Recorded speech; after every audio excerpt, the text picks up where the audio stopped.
دیتے ہیں. ابھی سنجے سنگھ کا ایک جو ہے بیان شاید بہرائچ کا تھا، وائرل ہوا تھا، تو اس نے بہت مضبوط بات کی اس پر کہ اللہ تمہارا نہیں سب کا ہے، قرآن تمہارا نہیں سب کا ہے، نبی تمہارے نہیں ہیں سب کے ہیں، اور دلیل سے بات کی اس نے.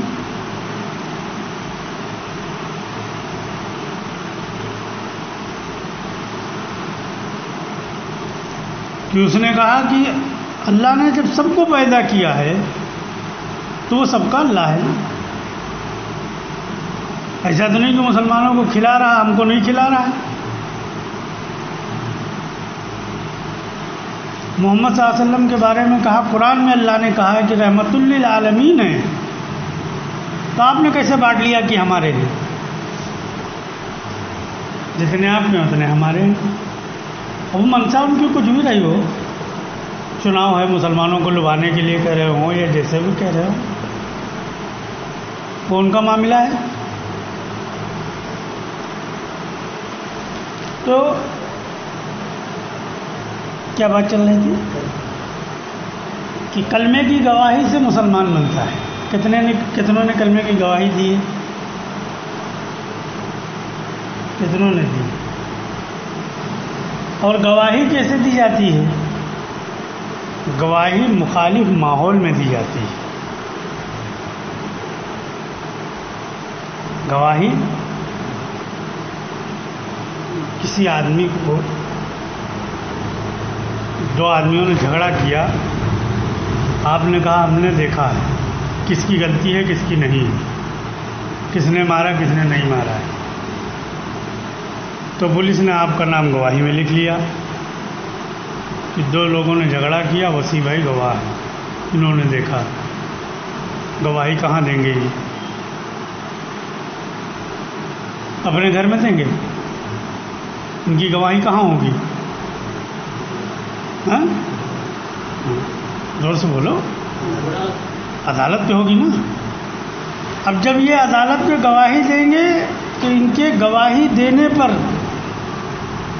جو وکیل ہوں گے نا دونوں پکش کے، وہ ان سے جرا کریں گے، بحث کریں گے. اس بحث میں اگر یہ اپنے الفاظ پر جمے رہے تو ان کی گواہی مانی جائے گی. خالی جا کے گواہی دے دینا کام نہیں ہے. کام اصل ہے اس کے بعد جو وکیل آپ سے اس بیان پر جو آپ نے نوٹ کرایا ہے، قلم بند کرایا ہے، اس پر جرا کریں گے. اور یہی وہ پڑھ کے آئے اور یہی دن بھر کرتے ہیں. وہ نکلواتے ہیں، اس کو پڑھتے ہیں، اس کے لفظ لفظ پر نشان لگاتے ہیں کہ کہاں کس پوائنٹ سے اس کو بتانا ہے. پھر وہ جرا کرتے ہیں. اب اگر آپ سچے گواہ ہیں تو آپ اپنے جرا میں ثابت قدم رہتے ہیں. اب جب ثابت قدم رہیں گے تو آپ کی گواہی مانی جائے گی. اب جو عدالت فیصلہ کرے گی وہ آپ کی گواہی کا ذکر کرے گی اس میں کہ انہوں نے گواہی میں یہ بیان دیا، اس کے آدھار پر یہ فیصلہ کیا جاتا ہے. آپ گواہی دیا اور جرا میں سامنے نہ جاؤ تو آپ کی گواہی رد ہو جائے گی اور عدالت چاہے گی تو آپ کو سزا بھی دے دے گی. یہی حال ہے کلمے کی گواہی کا کہ جب آپ گواہی دو گے کائنات کے مقابلے میں اللہ سے ہونے کی،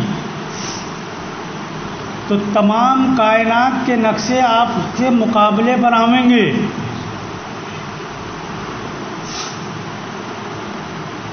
کہ بھوک کی حالت اللہ بھیجیں گے اور کھانے کے نقشے آئیں گے، مال کے نقشے آئیں گے.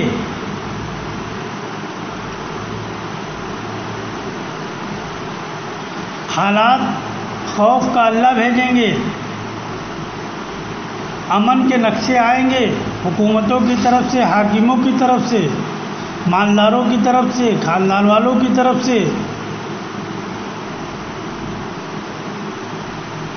کہ بیماری اللہ بھیجیں گے اور مقابلہ کرنے کے لیے نقشے آئیں گے۔ اب یہ آپ کی جرا ہے کہ جس کی گواہی دی تھی اس پر جمے ہو یا پھسل گئے ہو۔ پھسل گئے تو آپ مسلمان ہی نہیں بچے۔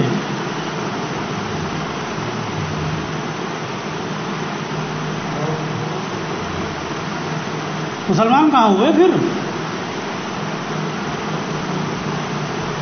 جھوٹا کلمہ پڑھ کے بھی جھوٹ، بس قسم کھائے ہو ایمان کی بات کرو گے تو ہم گمراہ کہیں گے۔ ارے تم کون سا نیا کام کر رہے ہو یار؟ سارے انبیاء کی سیرت یہی ہے، جنہوں نے کلمے کی بات کی وہ سب پاگل کہے گئے، گمراہ کہے گئے۔ اب کہنے والے کون تھے؟ اس لسٹ میں اپنا نام درج کرانا ہے تو کہتے رہو۔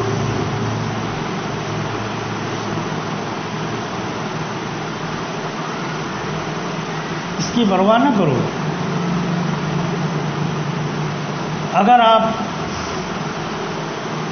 اللہ سے ہونا بولو گے اور سمجھاؤ گے تو لازمی ہے کہ آپ کا دامن کھینچا جائے گا، لازمی ہے کہ آپ کا راستہ تنگ کیا جائے گا، لازمی ہے کہ آپ کے اوپر لعن طعن کیا جائے گا۔ انبیاء جب نہیں بخشے گئے،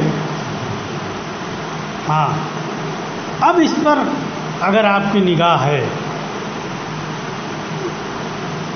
کس پر؟ کہ ان کے ساتھ جو عمل یہ قومیں کرتی تھیں ان کا عمل کیا ہوتا تھا؟ اگر آپ نے اپنی زندگی کو اس رخ پر ڈال لیا تو پھر قرآن گواہی دے رہا ہے کہ ان کا حشر اللہ نے کیا کیا ہے۔ نوح علیہ السلام کا واقعہ ہو، چاہے موسیٰ علیہ السلام کا واقعہ ہو، چاہے محمد صلی اللہ علیہ وسلم کا واقعہ ہو، یا کسی بھی نبی کا اٹھا کر دیکھ لو آپ، قوموں نے بہت ستایا۔ انسانی اعتبار سے کہا جائے کہ جینا دشوار کر دیا تو انہوں نے جینا ہی دشوار کر دیا،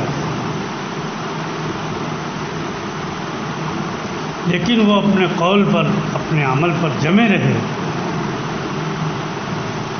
تو اللہ نے نوح علیہ السلام کو وہ 80-82 ان کی تو حفاظت بھی کی، ان کو عزت بھی دی، اور پورے قوم کو غرق کر دیا، پوری قوم کو تباہ کر دیا۔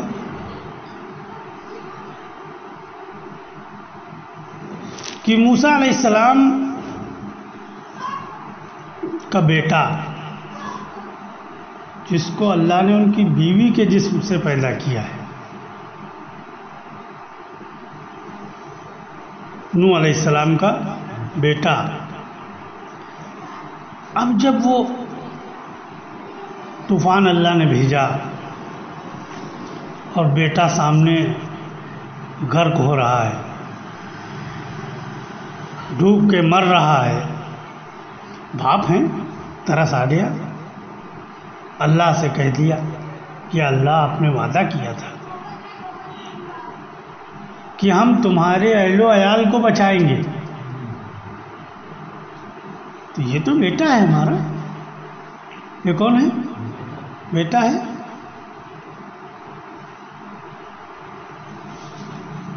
اللہ کی طرف سے اس نبی کو جس نے 950 برس اللہ کے لیے تکلیفیں اٹھائیں، اس کو ڈانٹ پڑ گئی کہ یہ تمہارا کیسے ہو سکتا ہے؟ اس بات کو ہم اس لیے لا رہے ہیں کیونکہ ہم لوگ حق بات کہنے میں کبھی کبھی ہچکچاتے ہیں اس بات پر کہ رشتہ دار کیا کہیں گے، دوست یار سے تعلقات خراب ہو جائیں گے، دوستوں سے اور رشتہ داروں سے اور پیروں سے، مریدوں سے کہ اگر حق بات کہیں گے تو ہمارے تعلقات خراب ہو جائیں گے کہ نہیں. یہ منافقت ہے. یہ کیا ہے؟ ہاں، کہ جو اللہ کا نہیں ہے وہ آپ کا کہاں ہو جائے گا. قرآن میں اللہ نے کہہ دیا، نوح علیہ السلام کے واقعے کو بیان کر کے اس واقعے کی وضاحت کی، جو اللہ سے نوح علیہ السلام نے کہا اور اللہ نے جواب دیا. کیا اللہ نے کہا کہ اب تم دوبارہ اس کو اپنا کہہ مت دینا، نے جو تمہاری مدد ہو رہی وہ بھی چھین لی جائے گی تم سے. ہمیشہ کے لیے تمہارے سے جو ہے تاج چھین لیا جائے گا نبوت کا. اب بیٹے کو بھی بیٹا نہ کہو. کیوں؟ کیونکہ اس نے وہ نہیں قبول کیا جو حق تھا.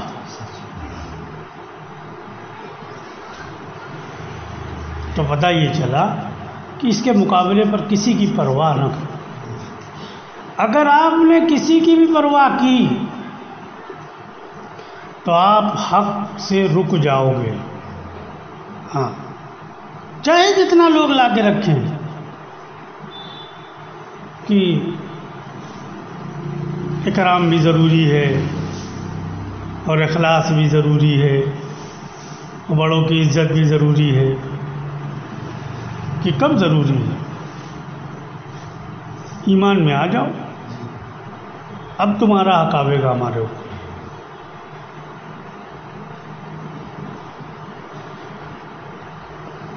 اس کے علاوہ حقوق ہیں، وہ ادا کرو. جو عام انسانوں کے اعتبار سے بیان کیے گئے وہ حقوق ہیں، اس سے انکار نہیں ہے. لیکن کچھ چیزیں اللہ نے عام انسانوں کے اعتبار سے حقوق بنائے ہیں، وہ آپ کو دینا ہے، ادا کرنا ہے. کچھ حقوق انسان کے اور کچھ پکڑ اللہ کی وہ اس بات پر لاگو ہوتی ہیں جب انسان ایمان کی حالت میں آ جائے.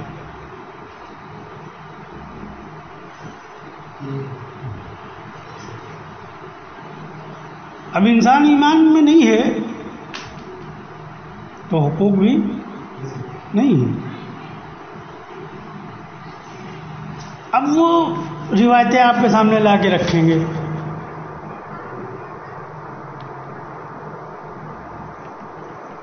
کہ کسی مسلمان کا دل توڑ دینا وہ بیت اللہ کو گرا دینے سے زیادہ بڑا گناہ ہے. وہ اس طریقے سے لا کے رکھیں گے آپ کے سامنے.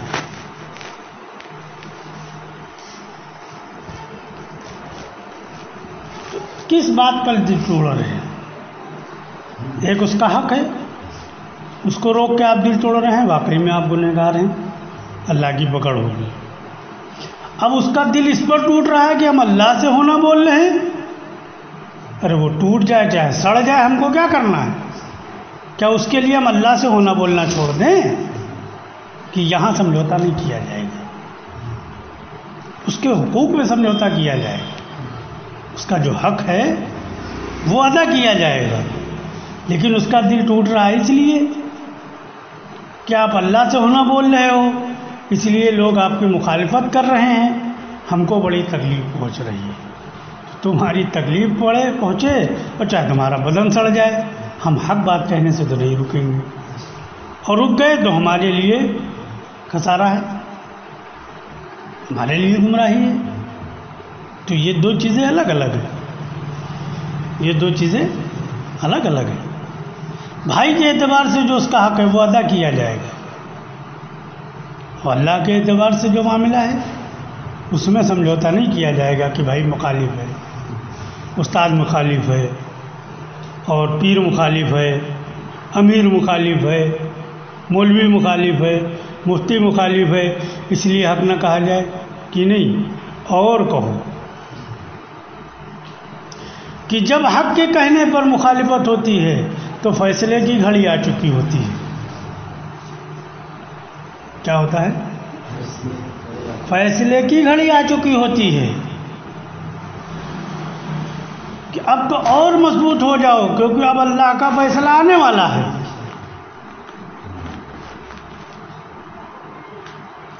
اگر جمے رہے انعامات سے نواز دیے جاؤ گے اور مخالفین تباہ ہو جائیں گے، اور آپ نے اللہ کے معاملے میں ان کی رعایت کر دی تو دونوں تباہ ہو جائیں گے، پھر کوئی نہیں بچے گا۔ دونوں ہاں ایک ہی میں دونوں لپیٹے جائیں گے، ایک ہی عذاب میں۔ کہ تھے دونوں علیہ السلام کے بیٹے، لیکن لپیٹے کہاں گئے؟ وہاں لپیٹ دیے گئے کہ نہیں۔ جتنی مخالفت بڑھتی جائے اتنا سمجھو کہ فیصلے کی گھڑی آنے والی ہے۔ اب یہ جمنے کا کام ہے، اب یہ کیا ہے؟ ہاں کہ جو کہہ رہے ہیں اس پر جم جائیں۔ باقی تو انسان کہہ تو بہت کچھ رہا ہے، نماز میں آ کے کیا کہہ رہا ہے؟ الحمدللہ رب العالمین، کیا کہہ رہا ہے؟ ہر ایک کہہ رہا ہے نا، جو نماز میں جتنی مرتبہ آ رہا ہے ہر رکعت میں کہہ رہا ہے الحمدللہ۔ تمام تعریفیں اس اللہ کے لیے جو تمام عالم کو پالنے والا ہے، تمام کی پرورش کرنے والا ہے۔ اپنے پیٹ کی پرورش آئی تو کہاں گئے؟ کہاں گئے؟ ارے کہاں گئے؟ تو جھوٹ بول کے آئے ہو اللہ سے، نماز میں جا کے جھوٹ بولتے ہو اور پھر کہتے ہو کہ نماز میں آ جاؤ تو مسئلہ حل ہو جائے گا۔ تم جھوٹوں کا مسئلہ حل ہوگا؟ چٹھی دودھ یاد آ جائے گا۔ تمہاری گردنیں تو نمازوں میں کاٹی جائیں گی، کیونکہ تم جو اللہ سے کہہ رہے ہو اسی پر تم جمے نہیں ہو، تم اللہ کے ساتھ دھوکہ کرنے گئے ہو۔